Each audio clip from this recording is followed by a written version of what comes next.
हमारे बीच मौजूद हैं आरपी झा, चीफ इंजीनियर। आइए उनसे चर्चा करेंगे। सर, बहुत बहुत स्वागत है आपका। Thank you very much. Sir, आप एरिगेशन में लगातार हैं। किस तरीके से आपने अपने कैरियर की शुरुआत की और किस सोच के साथ आप इस डिपार्टमेंट में आए? मैंने इस डिपार्टमेंट को 17/10/85 को जॉइन किया था और उस उद्देश्य से आया था कि जो सिंचाई जो कि किसानों के लिए और ये देश के डेवलपमेंट के लिए बहुत अहम भूमिका रखता है, उसके डेवलपमेंट हम लोग यहाँ मिलकर कराएंगे और देश को आगे बढ़ाएंगे, उस सोच के साथ में आया था। और तब उसी सोच के साथ मैं अभी तक काम करता आ रहा हूँ। पहली पोस्टिंग हमारी ओरछा में हुई थी, जहाँ पे मैंने डिज़ाइन ड्राइंग का काफ़ी काम किया। राजघाट कैनाल परियोजना है, उसके बहुत सारे काम हमने मतलब डिज़ाइन किए। आज वो सक्सेस है और योजना चल रही है और ख़ास तौर से दतिया ज़िले को एक सिंचाई दे रही है। और दतिया का विकास पिछले 20-25 साल में सब के सामने है कि जब से नहर दतिया में चालू हुई है, तब से दतिया का काफ़ी विकास हो चुका है। अंतिम छोर तक पानी पहुंचना चाहिए, किसान के हर किसान को पानी मिलना चाहिए। उसके लिए मैं रात दिन मेहनत करता था। उसके बाद फिर मैं चंबल में महगांव में आया। महगांव में मैं 2 साल रहा। वहाँ पे भी हमारी यही टेंडेंसी थी कि मैं अंतिम छोर तक पानी पहुँचाऊँ, हर किसान को पानी उपलब्ध हो। रात दिन नहरों पर घूमता रहता था और हर किसान को पानी उपलब्ध करवाता था। उसके बाद फिर मेरा ट्रांसफ़र अम्बा हुआ। अम्बा में भी हमारे वही रूटीन रहा कि अंतिम छोर तक पानी पहुँचाऊँ। मैं सुबह 4 बजे उठता था, नहर पर जाता था, सभी स्टाफ को ले जाता था और सुबह से ही पेट्रोलिंग करता था। दोपहर में आके घर आता था, नहाता धोता था। उसके बाद में शाम को 3-4 बजे बाद फिर नहर पर जाते थे और रात को 10-11 बजे आते थे। ये हमारा रूटीन रहता था कि किसी तरह से हर किसान को पानी मिले। तो ये इस तरीके हम लोग लगे रहे। उसके बाद जो उस क्षेत्र की एक चंबल की नदी है कुंवारी, वो अक्सर अक्टूबर में सूख जाया करती थी।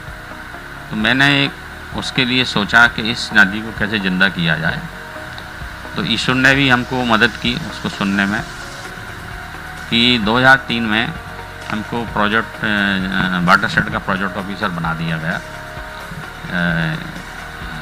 फिर जिला प्रशासन के द्वारा। फिर हमने उसके वाटरशेड के माध्यम से जो उबड़ खाबड़ ज़मीन थी कुंवारी नदी के किनारे, उसमें मेड़ बंधान का काम कराया, गली प्लग का काम कराया, पानी रोकने का काम कराया।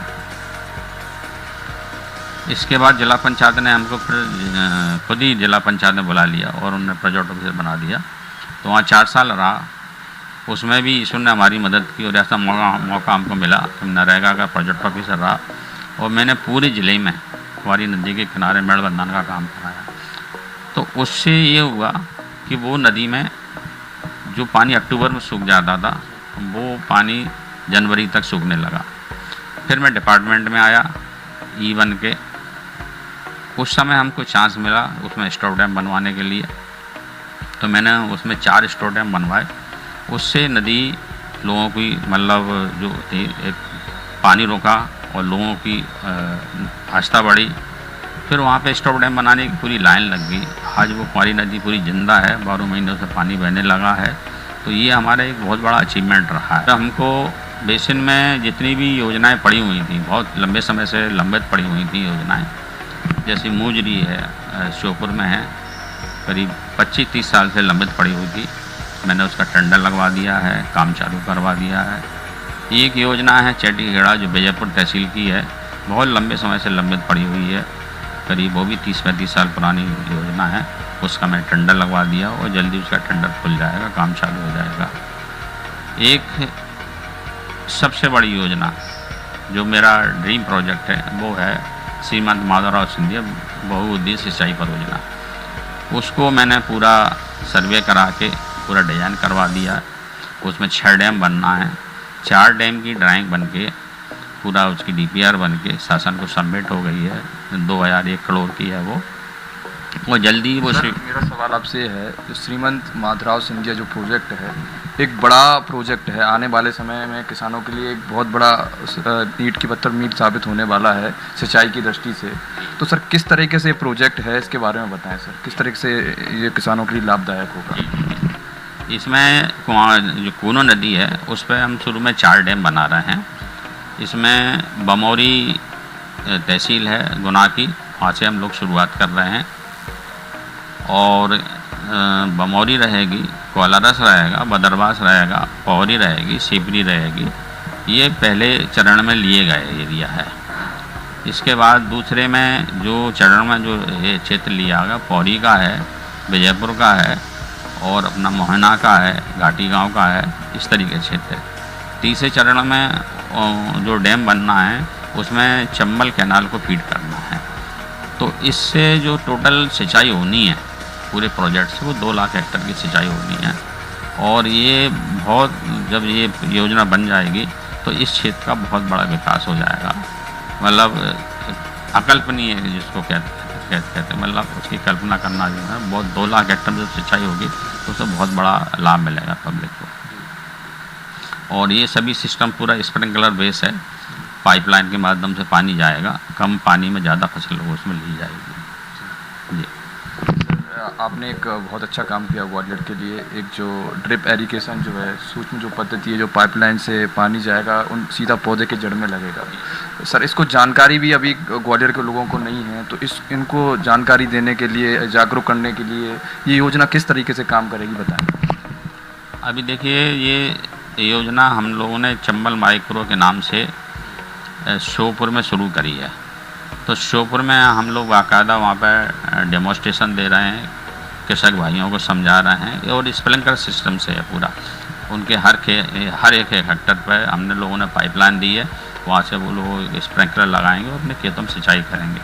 दूसरी योजना हमारी पौरी में है, सर्कुला करके, अभी अंडर कंस्ट्रक्शन है वो सर्कुला वो चालू होने वाली है। उससे भी पौरी क्षेत्र का लगभग 7-8 हज़ार हेक्टेयर में सिंचाई होगी। फिर सनगटा है, ये पिछोर साइड में है, उसको भी उसका टेंडर लग गया, उसका भी काम चालू होने वाला है, वो भी सूक्ष्म सिंचाई पद्धति से है। मुजरी जो मैंने बताया था आपको श्योपुर में है, वो भी इसी पद्धति पर आधारित है। तो वो बन जाएगी तो उससे भी स्प्रिंकलर से इरीगेशन होगा। मतलब कम पानी में हम लोग ज़्यादा सिंचाई करेंगे। ये जो माननीय हमारे प्रधानमंत्री जी का सोच है कि कम पानी में ज़्यादा उत्पादन कराया है, उसी सोच पे हम लोग पूरा काम करेंगे। सर आप रात दिन किसानों के लिए काम करते हैं, आप लगातार मेहनत करते हैं, घर की भी चिंता नहीं करते हैं। रात दिन मैं देखता रहता हूँ, हम लोग देखते हैं, आप लगे रहते हैं, भागा दौड़ी करते ही रहते हैं। सर 2021 में एक ऊपर से कोरोना काल था और बाढ़ का समय था, बाढ़ आई थी 2021 में। उस समय आपने इतना अच्छा काम किया, हमें आज भी याद है, किसानों को प्रभावित नहीं हुआ और तुरंत उनका जो मुआवजा था, जो उनकी सिंचाई थी, उसको आपने प्रभावित नहीं होने दिया। सर किस तरीके से आपने काम किया था, क्या प्लानिंग थी उस समय आपकी? देखिए, हमने जब डिपार्टमेंट ज्वाइन किया तो हमने नौकरी को ज़्यादा प्राथमिकता दी, क्योंकि नौकरी से ही घर चलता है, घर से नौकरी नहीं चलती है। इसी नौकरी ने हमको स्टेटस दिया, समाज में सम्मान दिया, इसी की बदौलत है। तो मैंने इसको ज़्यादा महत्व दिया। कोरोना काल में जब बाढ़ आई थी उस समय हमारा एक लिए चैलेंज था कि समय से हम पानी दें चंबल नहर में। यदि हम समय से पानी नहीं देते तो लोगों की एक साल फसल बर्बाद हो जाती और काफ़ी स्थिति, कोरोना में वैसे ही लोगों की स्थिति खराब थी और ख़राब हो जाती। तो मेरा प्रयास ये रहा कि रात दिन करके मैंने पूरी योजना बनाई। यहाँ रात को 12 बजे तक ऑफिस में बैठे सारी चीज़ें फाइनल करी और फाइनल करके जल्दी सुबह भोपाल गए, वहाँ टेंडर लगवाए, टेंडर जल्दी करा के फिर उस काम को चालू करवाया और डेली मॉनिटरिंग करी हमने। मैं हफ्ते में 2 दिन 3 दिन श्योपुर गया, नहरों पे गया, देखा, स्टाफ को मोटिवेट किया, उनको जो ठेकेदार थे उनको मोटिवेट किया, लेबर को मोटिवेट किया। एक पारिवारिक माहौल बनाया हमने। उस पारिवारिक माहौल से ये रहा कि सभी ने मन से काम किया और वो एक सफलता मिली। और हमने जो हमारा निर्धारित समय था 1 नवंबर से पानी देने का, वो उस 1 नवंबर से हमने पानी दिया। ये हमारा मतलब लगन थी, उस लगन के हिसाब से ये हो गया। सर ग्वालियर में सबसे बड़ी समस्या थी तिगरा लीकेज की, वो आपने कहीं ना कहीं इतनी बड़ी समस्या थी उसको कम किया है। सर क्या कहना चाहेंगे तिगरा लीकेज को लेकर, किस तरीके से आपने इसको प्लानिंग की, क्योंकि एक बहुत बड़ा चैलेंज था आपके लिए तिगरा वाला। जी, तिगरा का ये बात सही है, बहुत लंबे समय चल रहा था। हमने उसके लिए प्रशासकीय स्वीकृति कराई, 70 करोड़ की समथिंग शासकीय स्वीकृति थी। फिर हमने जो एक्सपर्ट्स थे उन लोगों से चर्चा की कि इसको ट्रीट कराया जाए। तो कई एक्सपर्ट्स को हमने बुलाया और उन्होंने सजेस्ट किया कि ऐसे करो ऐसे करो ऐसे करो। तो मैंने उसको 2 भागों में बांटा। एक तो बांटा ये इस तरीके के कि अंडर वाटर ट्रीटमेंट कैसे हो, उसके लिए एक अलग से एजेंसी बुलाई जाए। दूसरा, डैम को अगले 100 साल के लिए कैसे मजबूत किया जाए, उसकी प्लानिंग करी। तो उसमें 2 तरह का काम चल रहा है। अंडर वाटर ट्रीटमेंट के लिए अलग एजेंसी है जो केमिकल ट्रीटमेंट करके जो उसमें दरारें हो गई हैं, पत्थरों के बीच में दरारें हो गई हैं, उन दरारों को भर रहे हैं। और वो पानी का जो लीकेज था वो टोटल क्या है 95% तक पानी बंद हो गया है। दूसरा काम चल रहा है इसका स्ट्रेंथनिंग का। तो हम बाहर से सपोर्ट लगा रहे हैं डैम में, जिससे कि डैम को हम 740 के लेवल पर भर सकें और डैम में किसी तरह की कोई क्षति ना आए। सर देखिए ना, अपन बात करें तिगरा की, पहले कितना घना हरा भरा पेड़ पौधे थे, अब पूरा जंगल ही ख़त्म होता जा रहा है सर।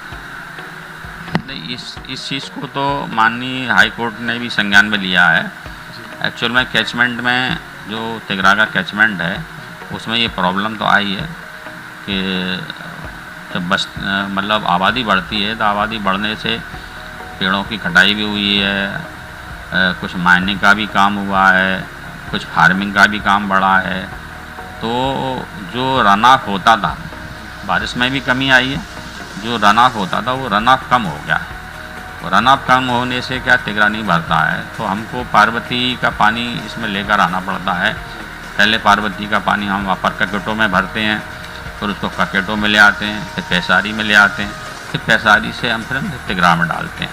तो ये हर साल की प्रक्रिया, अभी भी नहर चल रही है इस तिगरा को भरने के लिए, और तिगरा उसी से ही भरा जाता है। सर आपने इतनी सारी उपलब्धियां गिनाई, सर आपके डिपार्टमेंट में स्टाफ की कमी कहीं ना कहीं खलती है, इसके बावजूद भी आपने इतने सारे काम किए, सर कैसे?